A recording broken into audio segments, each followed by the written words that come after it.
tous. Aujourd'hui, je suis en compagnie de Marie-Hélène Thibert. Allô Marie-Hélène? Salut! Ça va bien? Oui, super bien. Good. Marie-Hélène, cette année, déjà le 15e anniversaire de Star Academy. Quel est ton plus beau souvenir de cette édition de Star Academy? Ben, c'est sûr qu'il y a plein de beaux souvenirs, de chanter avec de grands artistes, de m'être fait aussi des frères, des sœurs. Wilfred, c'est comme un grand frère pour moi.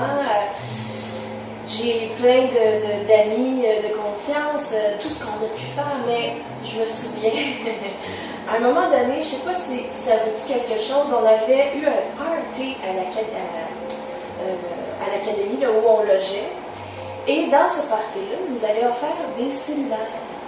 Et nous, il restait juste Wilfred et moi qui étaient à l'académie, et on n'avait pas le droit de cellulaire parce qu'on ne pouvait pas appeler personne de notre famille, de nos amis pour les rejoindre. On était vraiment castrés, encadrés là-dedans. Alors nous, Wilfred et moi, ce qu'on a fait, c'est qu'on est partis dans les bois, on a éteint nos micros, puis on a appelé nos chums et nos blondes. Et là, l'équipe, la production complète de Star Academy était en maudit après nous. Ils nous cherchaient, ils criaient nos noms dans le bois. Puis on parlait à nos chums et nos blondes. Mais ça, j'avoue que c'est un... Oui. Oui. On n'avait pas le droit, c'était ça la règle du jeu, tu sais, de ne pas avoir de référence à l'extérieur des murs. Donc, je me souviens qu'on a fait ça, Wilfred et moi, puis c'était trillant, tu sais. Oui, ça me dit. On était tout le temps encadrés, tout le temps en train de se faire dire, OK, tu vas faire ça aujourd'hui, ça. Et là, tout à coup, on était des petits délinquants qui voulaient juste aller appeler. Comme des ados, là. Hein? Comme des ados. Vraiment, on est retombés dans l'adolescence, puis ça a fait du bien. C'était bien fun, ouais. Et j'ai tant besoin de toi, et j'ai tant besoin de ta voix. On n'est pas tous les règles du jeu, quand on est tous les deux. Ensemble nous irons jusqu'au bout du chemin. Je tiendrai dans ton ombre si tu me prends la main. Retiens-moi si je sens que je suis ta prisonnière. C'est quoi de notre monde, j'ai la tête à l'envers. J'ai vraiment besoin de toi. OK. Est-ce que tu es encore contact avec ces anciens, avec ces amis-là? Oui, mais je veux dire, on ne s'appelle pas souvent, on ne s'écrit pas souvent. Parfois, je texte Wilfred, du texte. Vous avez le droit à faire. Oui, exactement, on a le droit, là, on a nos propres téléphones. Mais non, mais je veux dire, Marisa, c'était ma grande chum. Elle a arrêté complètement à un moment donné la musique. Là, elle est repartie là-dedans avec son nouvel album. J'étais là à son lancement.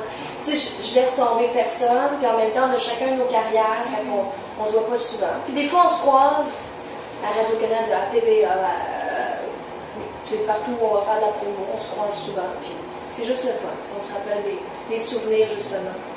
Vous êtes encore là les uns pour les autres. C'est quelque chose, hein? Oui, exactement. Surtout comme notre petite gang de la première année, tu sais, mais aussi avec d'autres années. Tu sais, je pense à Martin Giroux, à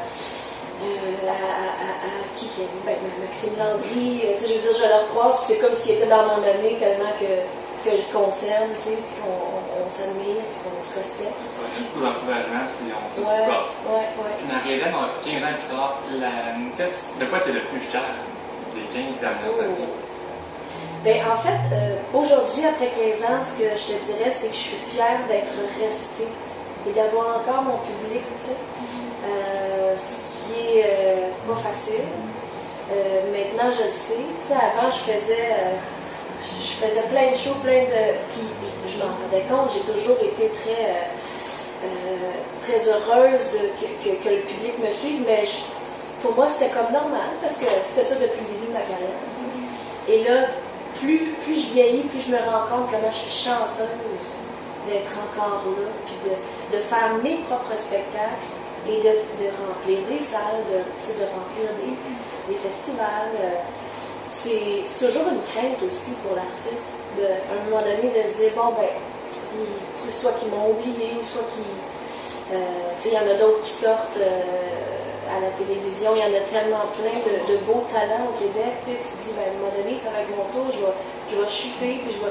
regarde, je suis encore là, j'ai encore des belles salles, j'ai encore un beau public. Je fais des autographes pendant 1h30 encore. T'sais. Fait que ça pour moi, là, c'est ce dont je suis le plus fière. Parce que j'ai travaillé fort pour rester là aussi. Puis j'ai jamais pris pour acquis ce que j'avais, puis le public non plus. Puis, tu sais, le public me dit encore là, en autographe, t'es resté toi-même, puis t'es accessible à nous, puis ça, c'est important pour le public. Puis moi, si je tripe sur quelqu'un, j'ai le goût qu'il soit accessible. Fait que je fais exactement ce que j'aimerais me faire faire. Donc, ben, tout ça, tu sais, tout ce qui... Penses-tu que c'est à cause que ça fait partie, tu sais, quand on est les premiers de nouveau show? Ça aussi, ça aussi, ça a beaucoup joué sur le fait qu'on reste dans le cœur des gens, tu sais. Parce que, bon, personne ne savait à quoi s'attendre de cette émission-là, y compris Production J, les producteurs, y compris nous. Moi, je me disais, ben, je passe à la télé, puis c'est Julie Snyder, l'animatrice. C'est sûr que ça va être cool, tu sais, ça va être une belle émission, mais je pensais jamais que ça allait être écouté par des millions, puis après ça, qu'on ferait 15, 20 centres belles, puis c'est comme... Ça a été fou, là. Ça a été fou, vraiment. Puis c'est tellement fou que tu peux pas calculer ça, tu sais. Je veux dire, de centre belle en centre belle, là, les milliers de personnes qu'il y a, c'est comme irréel, tu sais. Dans mes salles à moi, maintenant, 300, 500, 700, ça dépend des salles, mais tu peux plus les voir, tu sais, tu peux plus quasiment les compter, puis voir leur visage, leur réaction. Mais avant, c'était fou, là. C'était pas calculable, c'était pas... Avant, genre, le monde, il venait tout vous voir, à ça, ils viennent te voir. Mais là, c'est comme ton public, c'est pas là.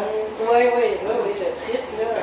Puis, tu sais, comme je te disais tantôt, un artiste, souvent, doute, puis même si ça fait 15 ans, 30 ans, j'ai des amis artistes qui ça fait 30, 40 ans qui font ce métier-là, puis ils ont encore la chienne que le public soit pas trop au rendez-vous. Parce que dans le festival, il y a plusieurs scènes. Alors pourquoi il serait à mon rendez-vous tandis qu'il y a telle autre personne puis tel groupe? Donc c'est ça, mais le stress de leur prouver encore sur scène que tu es capable, puis qu'ils sont pas venus pour rien, là, encore après 15 ans. Fait que leur belle réaction, là, ça me fait tellement du bien, ça me fait chaud au cœur. Ils n'ont encore rien vu, je suis sûr de ça. Marie-Hélène, en terminant, est-ce qu'il y a un prochain projet qui s'en vient pour toi? La question en fait que moi je me pose, à quand un premier album de chansons originales? Oui, ça fait longtemps. Ça fait longtemps, puis là, c'est en processus. Pour, je dirais sûrement l'automne 2019.